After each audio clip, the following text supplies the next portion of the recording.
জ্বালান জ্বালান জ্বালান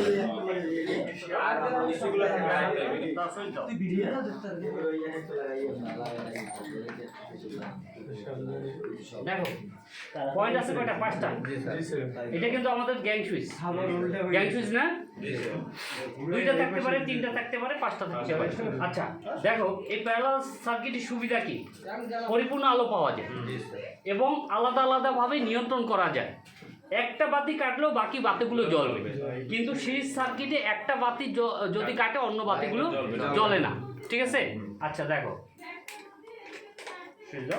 আচ্ছা এই বাতি অন করলাম, ঠিক আছে?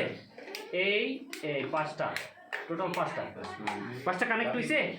আচ্ছা একটু এখন আমি দেখো, আমার একটা বাতি কাটলো, ধরো আমার এই বাতিটা কাটলো, বাকি বাতিগুলো জ্বলে কিনা? আচ্ছা তুমি এই সুইচটা অফ করে দাও, এই সুইচটা অফ করে দাও, এই যে অফ করলাম, ঠিক আছে? ধরো এই 4টি আমার কাটলো, কিন্তু লাইন কিন্তু আমি এই জায়গাতে কানেক্ট করলাম, তাহলে বাকি বাতিটা জ্বলে এবং প্রত্যেকটাই কিন্তু পরিপূর্ণ আলো পাওয়া যাইতেছে। দেখো পরিপূর্ণ আলো, ঠিক আছে কিনা? এই হলো প্যারালাল সার্কিটের বৈশিষ্ট্য, বুঝতে পারছো? দেখো এই জায়গায় কিন্তু ভোল্টেজটা কি হয়েছে? স্থির আছে।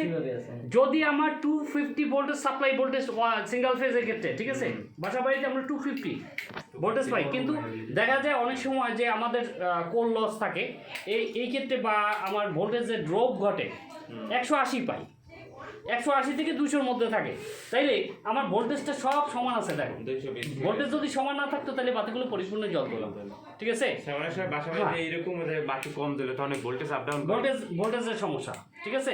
দেখা যায় ওই ক্ষেত্রে আর্থিন ফল্ট করে। পানি আচ্ছা হ্যাঁ হ্যাঁ হ্যাঁ